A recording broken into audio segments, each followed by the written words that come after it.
ये जो लोग राधे राधे राधे राधे बोलते हैं ना, एक बड़े कमाल की बात होती है इनमें। ये कभी अकेले नहीं होते हैं।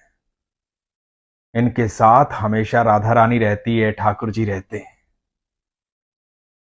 आप देखना कभी भी इनके चेहरे पर अलग ही तेज होता है। खुश रहते हैं हमेशा, क्योंकि ये जो नाम जाप है ना, ये एक अलग ऊर्जा पैदा कर देता है। आपके चारों तरफ एक ऐसा घेरा तैयार करता है जो आपको सुरक्षित रखता है। किसी को दिखाई नहीं देता है, लेकिन होता है। इसी बात से जुड़ा हुआ एक प्रसंग आपको सुनाता हूं। एक अद्भुत प्रसंग, बड़े ध्यान से सुनिएगा। हरे कृष्ण दोस्तों, मैं हूं अनुज शर्मा। दिल्ली नजफगढ़, वहां रहती हैं ममता ढिंगरा ठक्कड़। ममता ढिंगरा ठक्कड़ बताती है कि उनका पूरा परिवार ठाकुर जी का अनन्य भक्त है। राधा रानी की कृपा बरसती है उन पर। पति पत्नी और 2 बच्चे। एक बेटे का नाम माधव, दूसरे का नाम मोहित।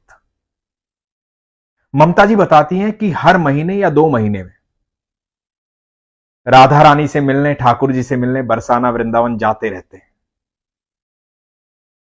तो हमेशा का एक नियम था, पहले बरसाना जाते थे, राधा रानी से मिलते थे, उसके बाद ठाकुर जी के पास जाते थे।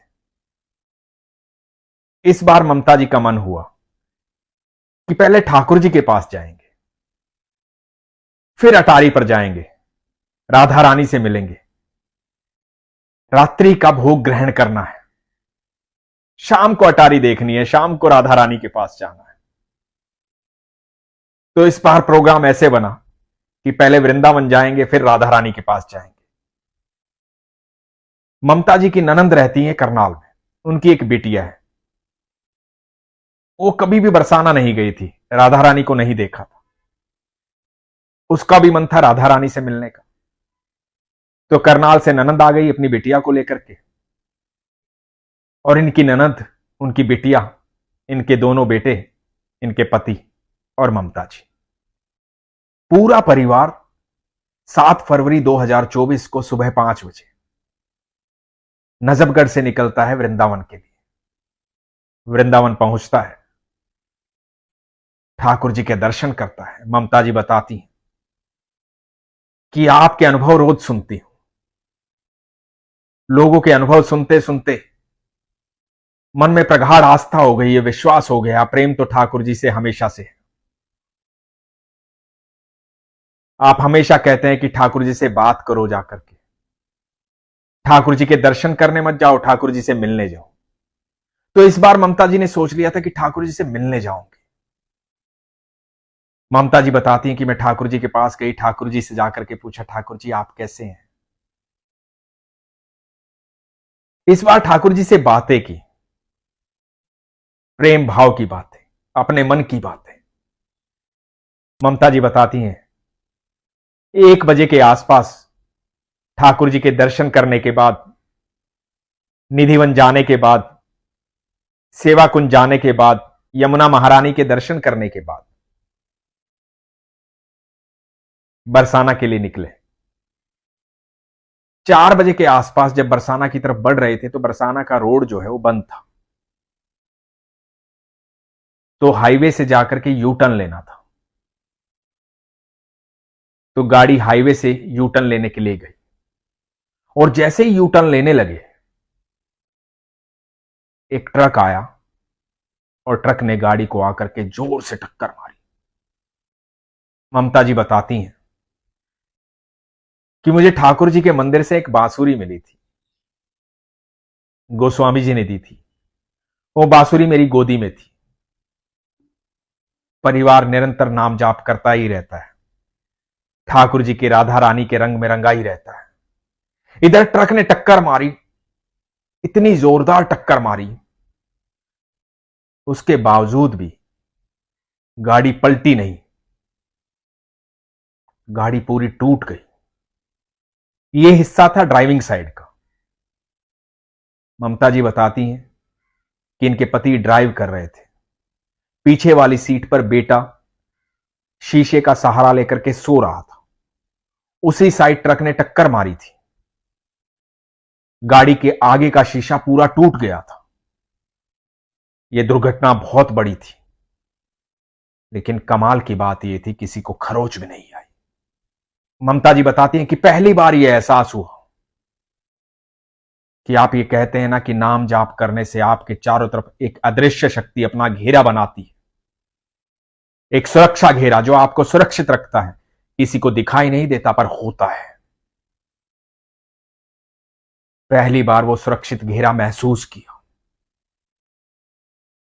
ऐसा महसूस हुआ कि जिस शीशे पर बेटा सर रख करके सो रहा था, जहां ट्रक ने टक्कर मारी थी, पति ड्राइव कर रहे थे, उस तरफ टक्कर मारी थी। ऐसा लगा कि उस शीशे पर राधा रानी का हाथ रखा हुआ था। इधर इतनी भारी टक्कर होने के बाद भी गाड़ी पलटी नहीं। ऐसा लग रहा था कि स्वयं राधा रानी पूरी गाड़ी को सुरक्षित किए हुए। दुर्घटना बहुत बड़ी थी, लेकिन खरोच भी नहीं आई। जीवन के इतने सालों में पहली बार यह एहसास हुआ कि स्वयं राधा रानी, स्वयं ठाकुर जी हर पल साथ है। पूरा परिवार सुरक्षित रहा। ये साक्षात भगवान की कृपा है। जब ईश्वर में प्रगाढ़ आस्था होती है तो ईश्वर स्वयं साथ रहते हैं।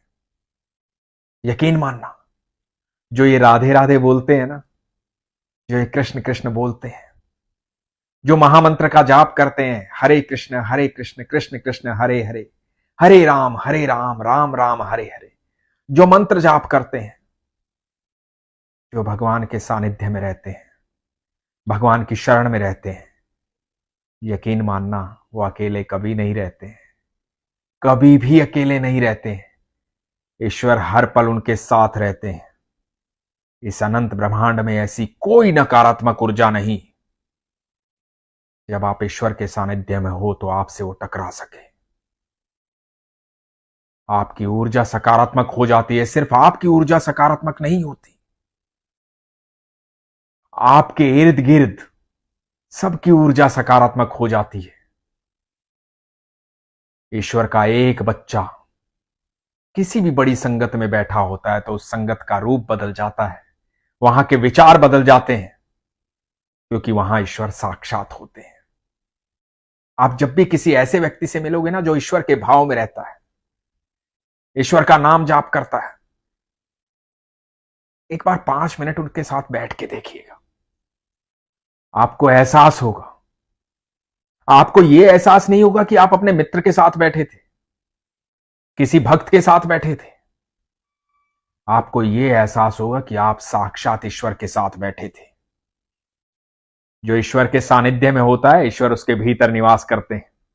ईश्वर हम सब के भीतर है, हर जीव के भीतर है। लेकिन जब आपकी आस्था प्रगाढ़ हो जाती है तो वो जागृत हो जाते हैं, और जब वो जागृत हो जाते हैं तो आपके भीतर वो सबको दिखाई देते हैं। आपका ऑरा बदल जाता है, आपके चेहरे पे एक अद्भुत तेज आ जाता है, आपकी वाणी प्रभावशाली हो जाती है, लोग आपसे मिलकर प्रसन्न हो जाते हैं। आप कितने भी दुखी हो, कितने भी परेशान हो, कितने भी भयभीत हो, कितने भी डरे हुए हो, जब पल भर के लिए आप मन से, शांति से, एकांत में बैठ करके एक बार बड़े दिल से राधे बोलोगे ना, एक बार दिल से कृष्ण को आवाज दोगे, सारे शरीर की ऊर्जा बदल जाएगी। आप सब जानते हैं, भरी सभा में जब किसी ने नहीं सुना था तो द्रौपदी ने एक ही बार कहा था, हे कृष्ण, और कृष्ण पल भर में वहां थे। मैं बड़े यकीन से कहता हूं, एक बार विश्वास से पुकार कर देख लेना मेरे ठाकुर को। मेरे ठाकुर अपनी अनुभूति करवा देंगे, राधा रानी अपनी अनुभूति करवा देगी, बस विश्वास होना चाहिए। इसीलिए हमेशा कहता हूं, अपने विश्वास को मजबूत रखिए, अपना ख्याल रखिए। हरे कृष्ण।